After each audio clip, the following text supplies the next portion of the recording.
मुझे मालूम है कि इस वक्त तृणमूल कांग्रेस एक बड़े झंझावात से गुजर रही है। जहां तक कलकत्ता का प्रश्न है, 60 से ज्यादा विधायक पार्टी तोड़कर कह सकते हैं स्प्लिट हुई है।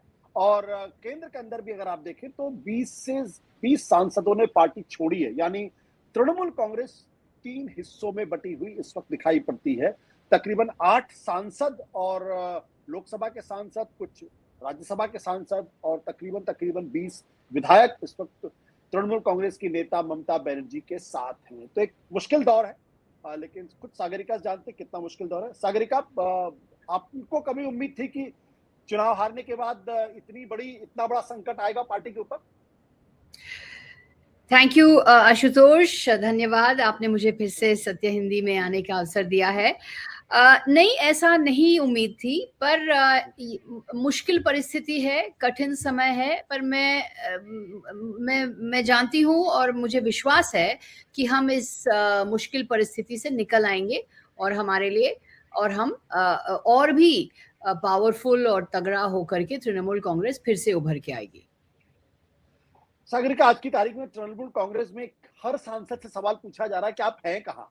आप ममता जी के साथ हैं, आप जो है सुदीप बंदोपाध्याय के साथ हैं, आप ऋतुव्रत बनर्जी के साथ हैं। तो मैं ये मान के चलूं कि आप ममता जी के साथ हैं?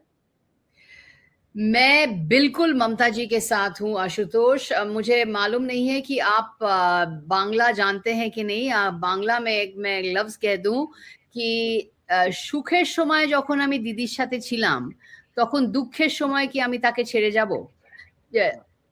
আমরা সবাই একসঙ্গে आगे जाबो, मीनिंग दैट अगर सुख के समय में खुशी के समय में अच्छे दिन में मैं ममता बनर्जी के साथ थी। अच्छे दिन नहीं, पर बंगाल के लिए अच्छे दिन, जो बंगाल के लिए अच्छे दिन थे, अच्छे दिन ये मोदी वाला अच्छे दिन नहीं, पर जो सुख के समय अगर मैं दीदी के साथ थी तो क्या दुख के समय या कठिनाई के समय क्या मैं दीदी को छोड़ के चली जाऊंगी? ऐसा नहीं होगा।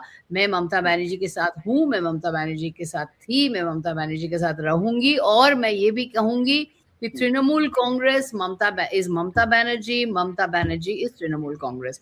जो कह रहे हैं कि वो तृणमूल कांग्रेस है और या तृणमूल कांग्रेस के चिन्ह पर जो जीत के आए हैं, जो तृणमूल कांग्रेस के चिन्ह पर जो जीत के आए हैं, जो तृणमूल कांग्रेस के लीडर ममता बनर्जी का चेहरा अपने पोस्टर्स में लगाकर जो चुनाव जीत कर आए हैं, अब जब पार्टी हार गई है, यही लोग पार्टी को छोड़ के जा रहे हैं, लीडर को छोड़ के जा रहे हैं। इनकी तो ना विचारधारा है, ना तो उसूल है, ना तो सिद्धांत है, ना तो कोई वैल्यूज है। ये सिर्फ अवसरवादी हैं।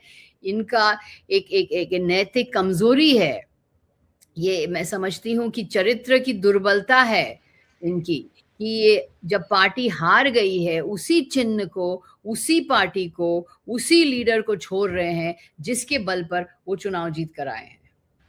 तो सागरिका, जब पार्टी चुनाव हारी तो उसके बाद क्या आपको ये उम्मीद थी या आशंका थी कि इतने बड़े पैमाने पर पार्टी में लोग छोड़ के जाएंगे? क्या कहीं कोई जरा सी भी एक उम्मीद दिखाई पड़ रही थी या लग रहा था कि ऐसा भी हो सकता है? नहीं, ऐसे हम कभी सोच भी नहीं सकते थे आशुतोष। जैसे आपको मालूम है कि सायोनी घोष जो हमारे जो अब छोड़ के जा रही है, सायोनी घोष हमारे लिए स्टार कैंपेनर थी। हमारे दिग्गज नेता हैं सुदीप बंदोपाध्याय, काकोली घोष दस्तीदार, शताब्दी रे, ये हमारे दिग्गज सांसद रहे हैं, 3-4 बार सांसद बने हैं। ये ममता बनर्जी के बहुत करीब थे। जो काकोली घोष दस्तीदार है वो तो 76 से ममता बनर्जी के साथ है। तो ऐसी उम्मीद तो बिल्कुल नहीं थी। उम्मीद ऐसी भी नहीं थी कि हम इस तरह से हार जाएंगे। पर देखिए आशुतोष, सच तो ये है कि बंगाल के जो चुनाव हुए हैं, ये तो ना स्वतंत्र थे, ना तो निष्पक्ष चुनाव थे। ये मैनिपुलेटेड चुनाव थे। इस चुनाव में बीजेपी ने गलत एजेंसीज का उपयोग करके, इलेक्शन कमीशन का दुरुपयोग करके, ये मैनिपुलेटेड चुनाव है। इस जो नतीजा निकला है, ये गलत नतीजा है, ये सही नतीजा नहीं है। ये SIR को करके 27 लाख लोग को लॉजिकल डिस्क्रिपेंसी के लिस्ट में डाल करके, और आप जानते हैं कि लॉजिकल डिस्क्रिपेंसी लिस्ट में कौन कौन थे, अमर्त्य सेन शामिल थे लॉजिकल डिस्क्रिपेंसी में, ऋचा घोष क्रिकेटर वो थे लॉजिकल डिस्क्रिपेंसी लिस्ट में, हमारे पूर्व चीफ सेक्रेटरी नंदिनी चक्रवर्ती वो थी लॉजिकल डिस्क्रिपेंसी लिस्ट में। तो लॉजिकल डिस्क्रिपेंसी ये कोई राज्य में भी नहीं हुआ है जो बंगाल में हुआ है। ये लॉजिकल डिस्क्रिपेंसी वाला जो लिस्ट जो बनाई गई इलेक्शन कमीशन की तरफ से, आप जानते हैं कि इलेक्शन कमीशन के 2 ऑफिसर जो चुनाव के ऊपर जो सुपरवाइज कर रहे थे वही जाकर के अब बीजेपी सरकार में शामिल हो गए हैं। मनोज अरोड़ा चीफ सेक्रेटरी बने हैं और सुब्रता गुप्ता चीफ एडवाइजर बने हैं, जो चुनाव आयोग में काम कर रहे थे पहले।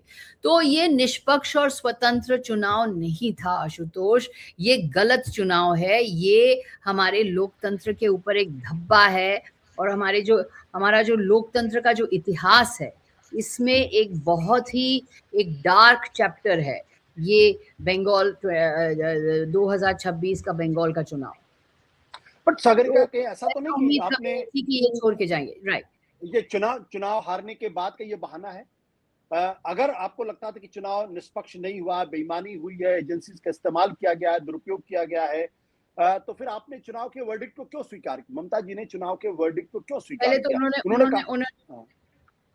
उन्होंने पहले ही कहा था कि आई विल नॉट रिजाइन। आपको मालूम है कि जब उन्होंने एक बयान दिया था कि I will not resign, I don't accept this verdict, तो उस समय हमने भी इसका मैंने समर्थन किया था कि ये जो नतीजा निकला है ये सही नतीजा नहीं है, और इसे चुपचाप स्वीकार कर लेना नहीं स्वीकार करना चाहिए, इसे चुपचाप हमें मानना नहीं चाहिए, हमें थोड़ा बहुत तो इसके प्रतिरोध में आना चाहिए। और इसीलिए ममता बनर्जी ने कहा कि मैं स्टेप डाउन नहीं करूंगी अगर उनको मुझे डिसमिस करना दे। वैसे तो हमने स्वीकार कर लिया है।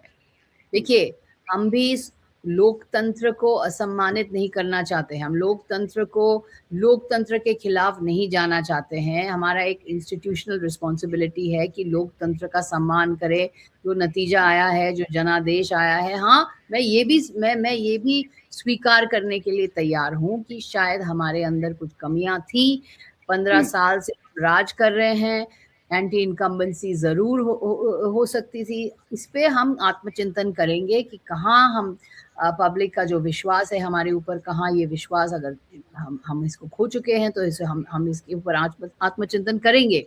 लेकिन एक स्वतंत्र और निष्पक्ष चुनाव में हारना एक बात होती है आशुतोष, और इस तरह से जो बीजेपी ने जीत हासिल की है, गलत तरीके से जीत हासिल की है, कब्जा करके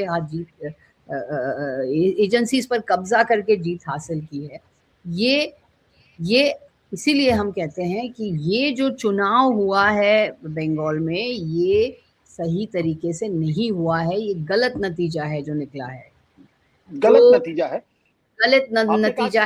आज आप जानते हैं कि ममता बनर्जी गई है हाई कोर्ट में अपील करने के लिए, जो भवानीपुर में जो इलेक्शन नतीजा निकला उसके अगेंस्ट अपील करने के लिए आज गई है हाई कोर्ट में।